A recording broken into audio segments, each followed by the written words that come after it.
Namaste, I'm Suresh Kochattil. Today we have a very special guest in our studio.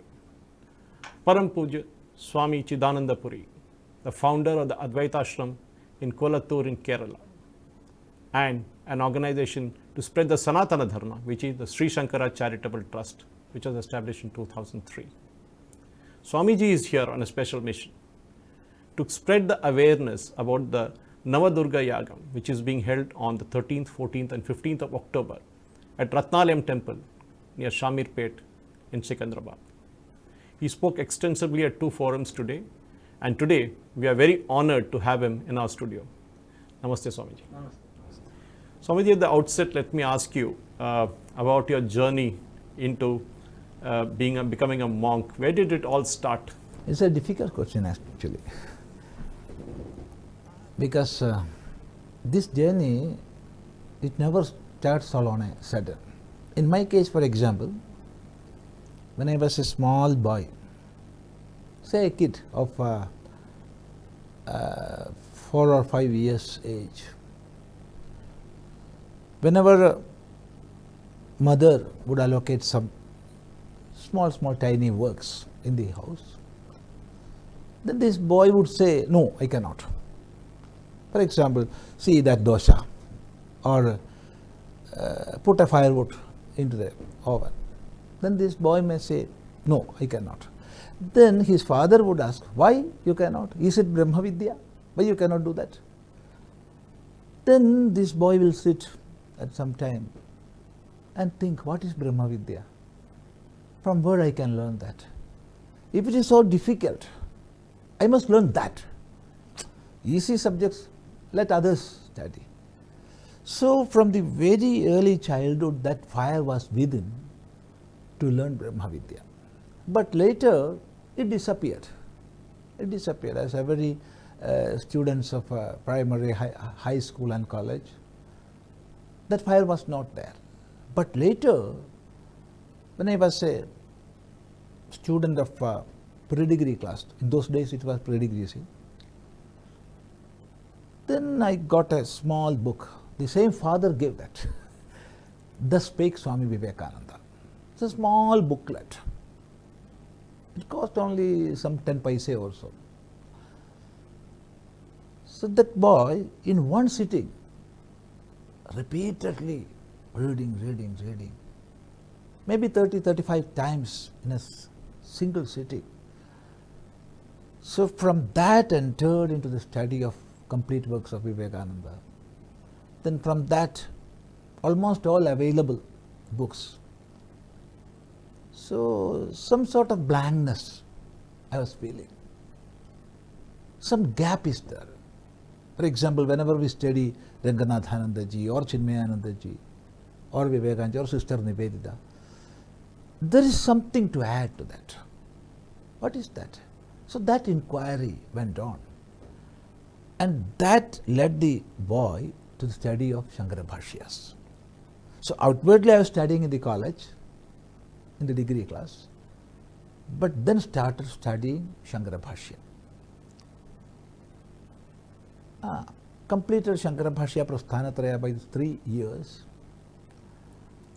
and then decided my path is the path of sannyasa. So it was a natural Process that started.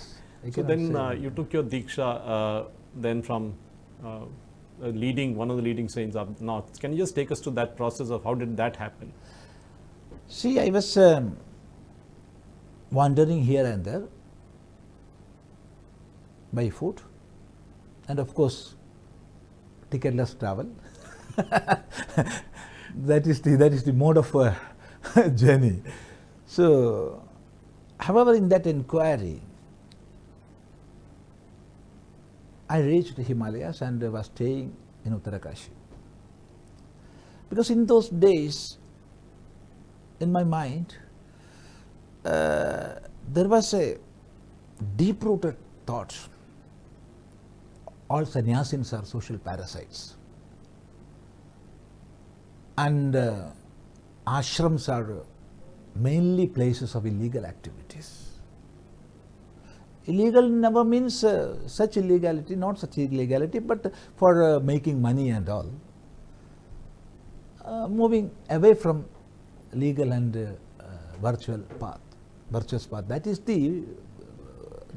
was the concept regarding ashrams and sannyasins. So this boy was thinking, I must stay in Himalaya and do my tapasya, and realize. Then it happened, it was a drama actually, a chain of events. One man, now he is a sannyasin, in those he was not sannyasi, he came and asked, you are a young man, why you are staying alone in Himalayas? Go to some acharya and stay in some ashram. And I said, no, sannyasins are not good people, this, that, all. Then he asked, if it is the case, can't you be one sannyasi? Who is a real sannyasi? Why can't you? Can't you establish or maintain an ashram, which is an ideal one? That question entered into the heart. And he replied, yes, I am ready. He took me to Gujarat Madhathipati Ashram. There is Param Pujya Vimalanandji Maharaj. So there was one condition. When you reach Madhavananda Ashram, never say you studied Prasthanatraya. As a new student, you must sit under Swamiji. Yes, that condition was accepted, and I went there and stayed there. Swamiji gave the name Swami Chidananda. Later, he sent me to Kailas Ashram to accept sannyasa samskara. So, with the blessings of Swami Vimalanandji Maharaj, I accepted sannyasa from Kailas Ashram, from Param Pujya Vidyananda Giri Maharaj. He was the 10th Acharya of Kailas Ashram. That was in 1989. 89 Shivaratri Day. Since then, you have travelled a long way, Swamiji. You came, of course, you come from the land where Adi Shankaracharya started his journey from. Born there in Kaladi and started, but he then went on to different parts of the country, and we all know the history of what really happened. A revival of Hinduism, if you can call it, revival of Sanatana Dharma, if you can call it that way. But more importantly, when we fast forward and come down to the present generation, which is where my focus is today, is that you give a lot of talks on television. You are on a very popular channel in the evening, Amrita TV, and you give a talk there every evening. What is it that you're trying to convey to the people, convey to those who are seeking to listen to you? What message are you trying to give? The message we have to give to the society today, of course, it is of two folds, or it must have two dimensions. One is pure Shastra vision, that is the vision of Vedas, the vision of Vedanta. That is basically the vision of oneness. That is one. And the other dimension that must have in our teaching is powerful and pure nationalist view. If Bharat is there, we will be here. So existence of Bharat, integrity of Bharat. Bharat never means a union of many states. It will make one country or one nation. Even above that, Bharat must live. What is the heart of Bharat? That is Dharma. So this one, the teachings of oneness and teaching of Vedanta, the other, the concept of Bharat and Dharma. These two aspects must be there in the teachings of not only one man, of everybody, whether he is a dualist or non-dualist, whichever be the philosophy he is teaching, there must be these two aspects. One, the aspect of Vedanta, and the other, the aspect of Dharma. So these two aspects, they will come. In fact, a very interesting point you made in one of your satsangs this morning when I was sitting in the audience and listening. You told that if you are at KG class, start learning the Vedas or whatever you want at a KG class level. Don't try and go to the PhD level. I think that really hit me, because a lot of people today try to go to the extreme end to learn the Vedas, for example, anything. It can be as simple thing as learning from Ramayana or Mahabharata, which are two huge epic texts for us. But when you are telling a normal layman today, okay, I want to learn about Sanatana Dharma, I want to learn about Hinduism the way you spoke now, where do you think they should start? See, Vedanta, or the highest philosophy, it is there and it is the real wealth of Bharat. But see, the whole edifice of Veda is built on the foundation, which is Dharma. So on Dharma, the whole philosophic height stands. So we have to protect that.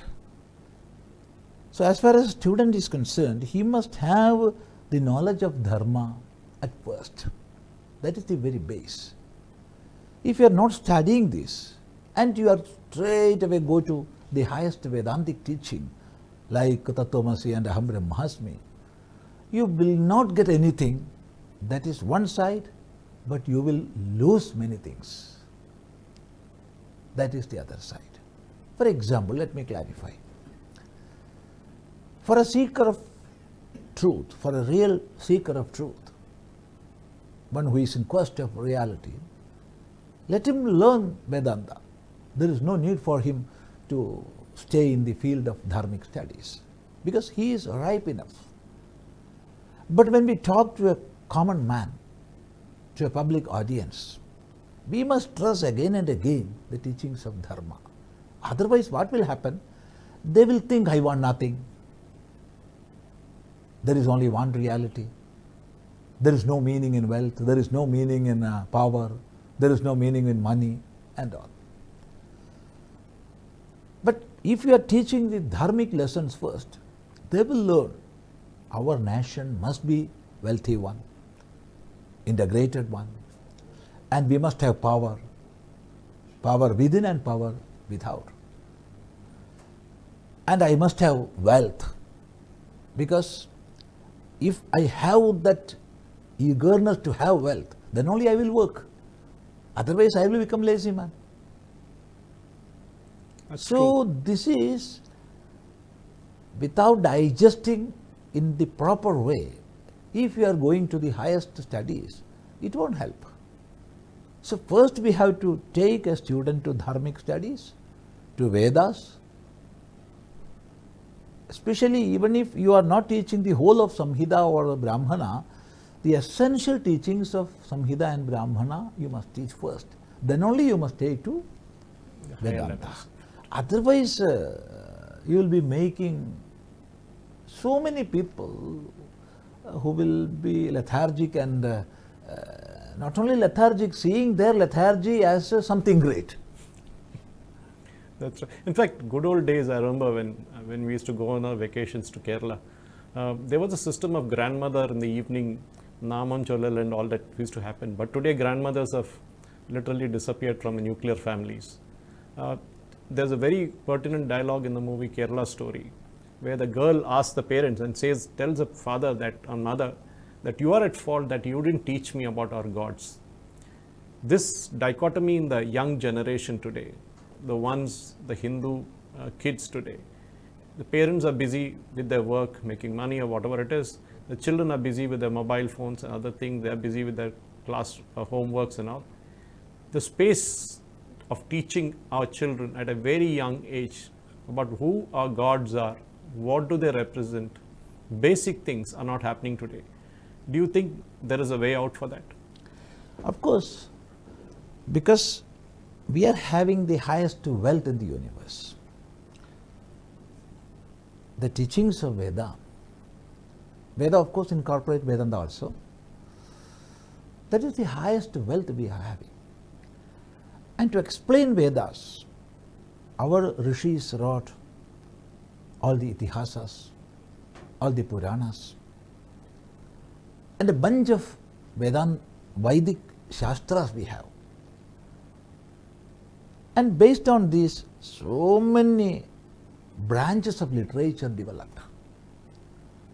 From generation to generation that came, and we everybody got it from our grandmother or mother in the form of songs, in the form of stories, little parables. And actually it made us what we are. So nowadays, as you told earlier, there is a gap in this. This is not happening. And the result is, there is no apt word to use, but let me say very much dangerous. Because so many conversions are happening on the basis of this ignorance. Conversion means religious conversion, conversion to nothingness. Nothingness means they do not know what to do. They have much money with and educationally much qualified, but do not know how to face a problem, how to live in this world, how to live from this world. No, nothing. Then people from here and there can call them, attack them. So that type of, many types of conversions are happening. And our youngsters are going to so many havocs like chemical drugs, this, that. So the root cause, if we inquire, is one, a single one.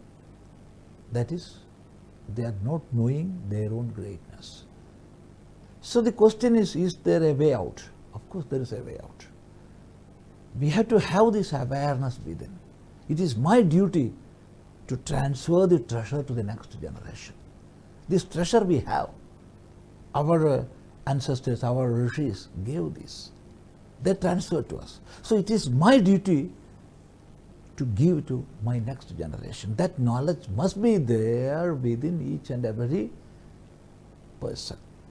So if that awareness we can create in the present generation, see, if 100 people are hearing, one man will realize, only 1%. That much we can expect. True. So we must work on and on. In fact, our temples are the treasure trove of our history, our rich heritage that we are carrying over from thousands of years. But today we have seen that, even temples, for example, are more or less controlled by the governments in many states, including Kerala. Do you think that a time has come now even for the revival of the temples? For example, many temples had large land holdings. The Kodalmanikam Kshetra, I heard some thousands of acres of land, but nothing is left now. How do you get back that temples back into the hands of the devotees?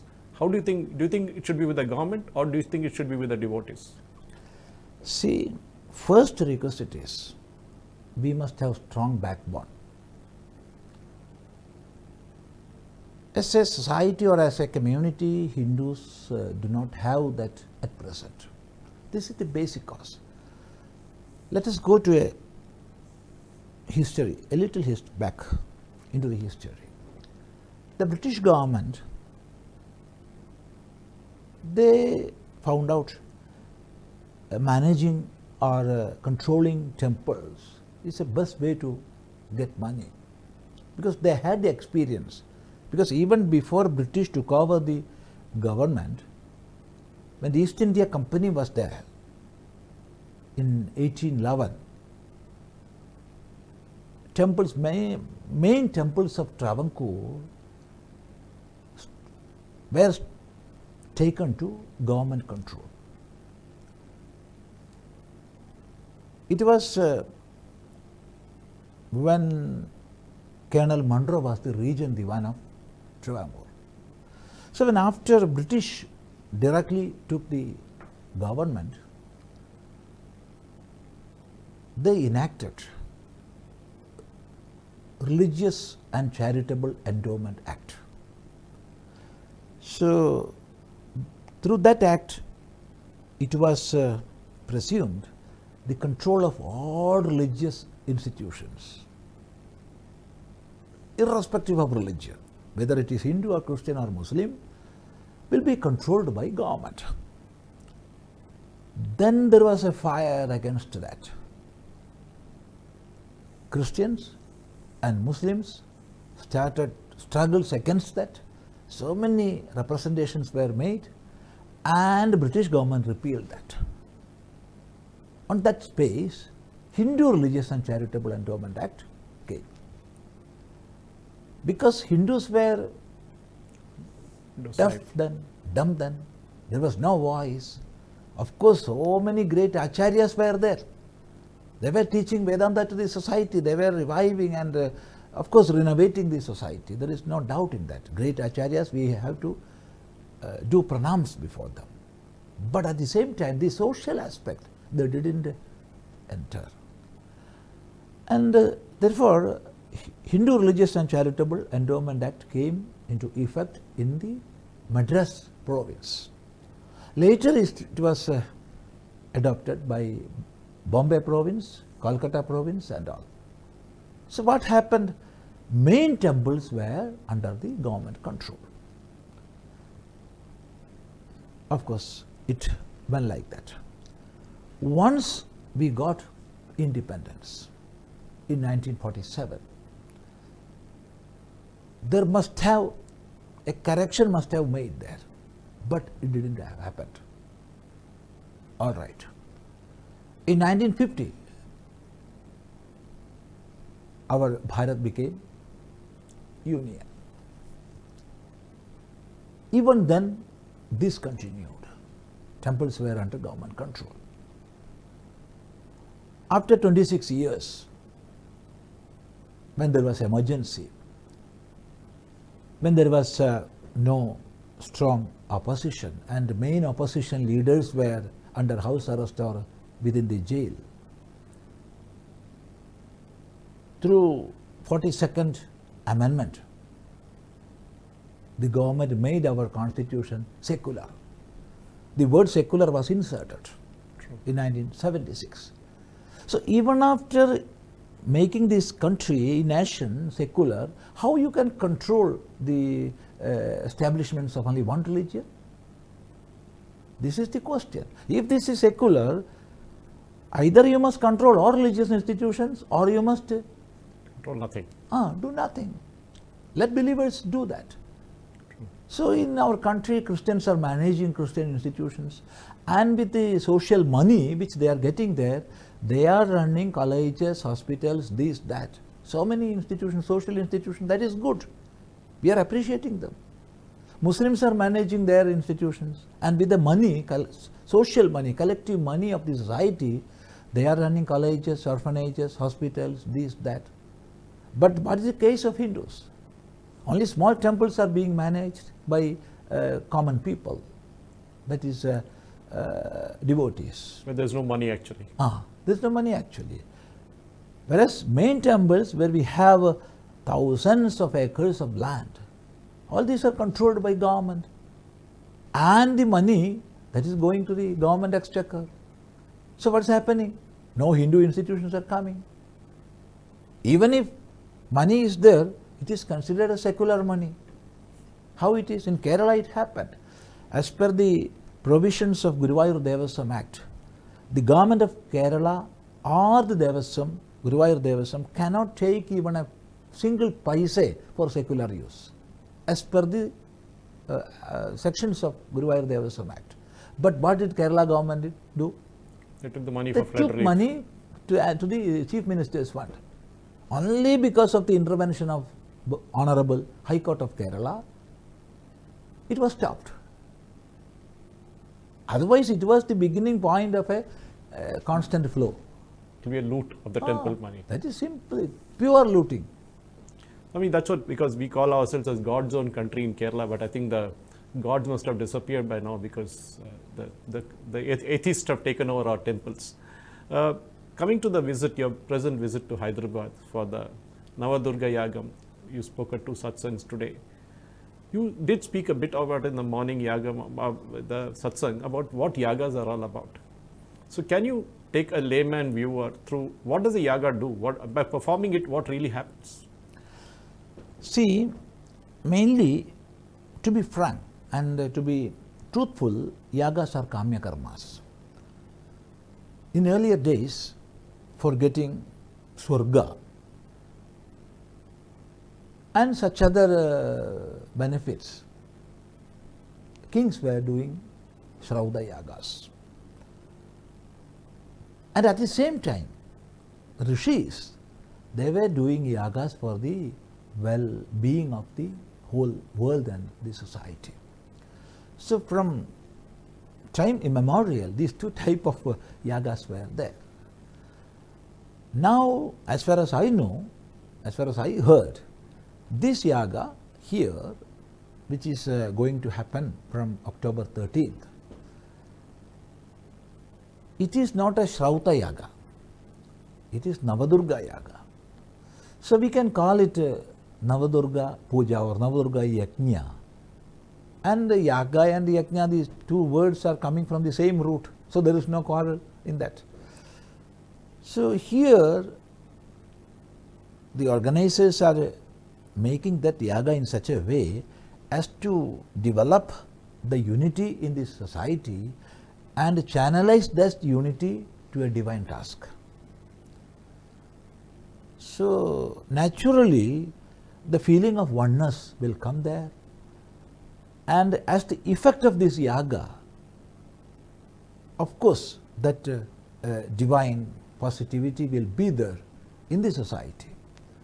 So there are 2 aspects. One, the unity of the society, that feelingness of oneness, and inculcating this positivity.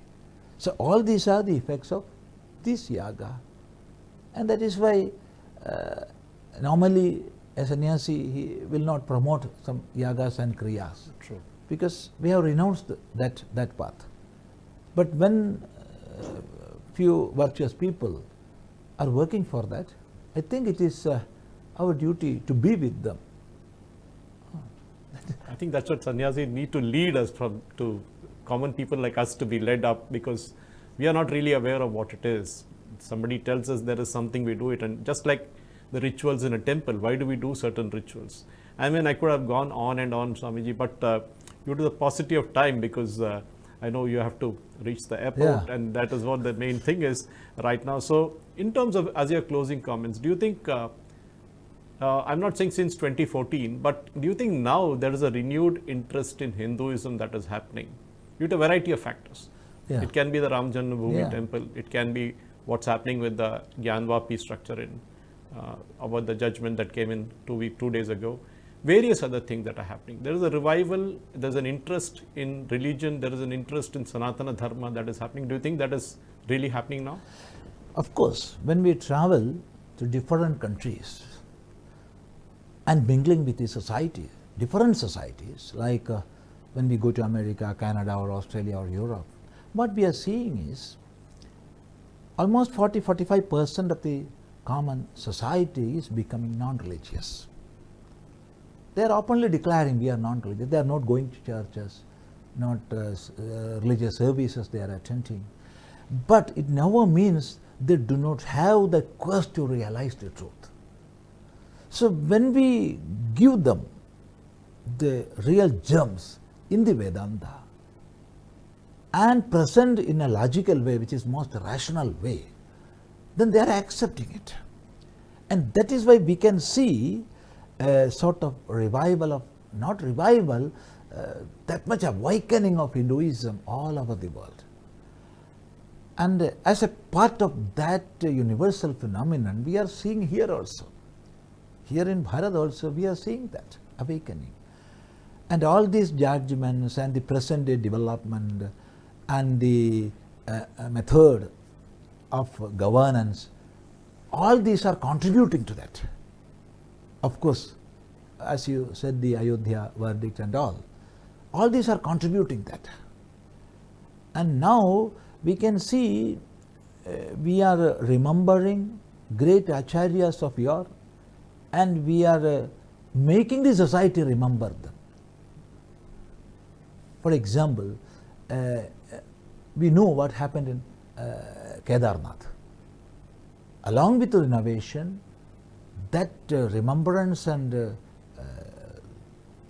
what we can call the greatness of Shankaracharya is being proclaimed there. In the same way, the Kashi, the greatness of Shankaracharya, the society is giving their prostrations before Shankaracharya.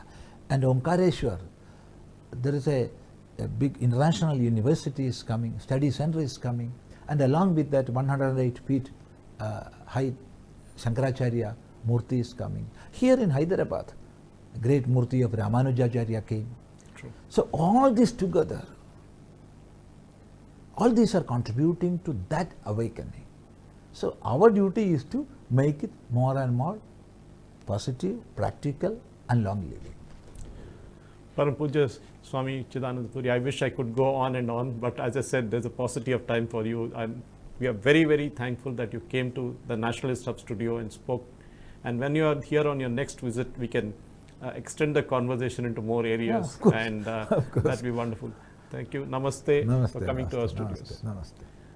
That was Param Pujya Swami Chidananda Puri, who spoke in detail about certain aspects of our religion. I know this conversation is not complete, but we will take it up in subsequent times whenever Param Pujya Swamiji is here in Hyderabad next time. Thank you for watching. Jai Hind.